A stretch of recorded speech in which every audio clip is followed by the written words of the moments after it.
పొత్తుతుంది చూడండి. వీళ్ళకి ఇలా మనతో మాట్లాడే నాయకుడే వాళ్ళతో కూడా మాట్లాడతాడు. ఎందుకు? అతనికి అనుకూలంగా ఈ నాయకుడికి వ్యతిరేక నాయకుడిని ఇతను తిట్టాడు కాబట్టి మాట్లాడుతున్నాడు. దీన్ని ఎంకరేజ్ చేస్తున్నారు. ఇప్పుడు మనకి నేను లోకేష్ ఇంటర్వ్యూ చేశాను, చంద్రబాబు ఇంటర్వ్యూ చేశాను, లేకపోతే జగన్మోహన్ రెడ్డి గారిని కవర్ చేశాను, లేదా రోజు ఇవన్నీ చేసాం. ఇవాళ నేను వాళ్ళ దగ్గరికి వెళ్ళిపోయి ఇప్పుడు వాళ్ళు మన సాయి మనతో కూడా ఇంటర్వ్యూ చేశాడు కదా, అతను జెన్యున్ గానే ఉంటాడు అంటారా? లేదు లేదు.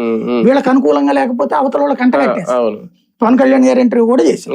మరి ఇతను జర్నలిస్ట్ అనేటటువంటి ఫీలింగ్ లో ఉండాలి కదా.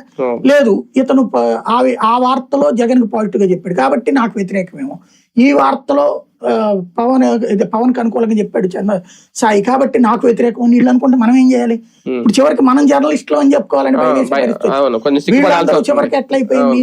వీళ్ళు ఇట్లాగ వచ్చేటప్పటికి అయాచితమైనటువంటి పలుకుబడి, అయాచిత పలుకుబడితో పాటు అయాచితంగా వచ్చేటట్టు రికగ్నైజేషన్ తో ఈ సెక్షన్ అంటే ఏ సెక్షన్ నేను తిడతంటే నాకు మద్దతు ఇస్తున్న వాళ్ళు ఉన్నారంటే అవతలను తిట్టాలన్నమాట అనేటటువంటి ఫీలింగ్ తో వీళ్ళు ఒక దీన్ని ఏమంటారంటే హ్యాబిచువల్ అఫెండర్స్ అనేవాళ్ళు. ఇదివరకు దొంగతనాలు పదే పదే చేసేవాళ్ళని, లేకపోతే మద్యం తాగేసి తప్పుడు పనులు చేసేవాళ్ళని హ్యాబిచువల్ అఫెండర్స్ అని రాసేవాళ్ళు పోలీసులు. ఇప్పుడు వీళ్ళు హ్యాబిచువల్ సోషల్ డిస్ట్రాయర్స్ అవుతున్నారు. హ్యాబిచువల్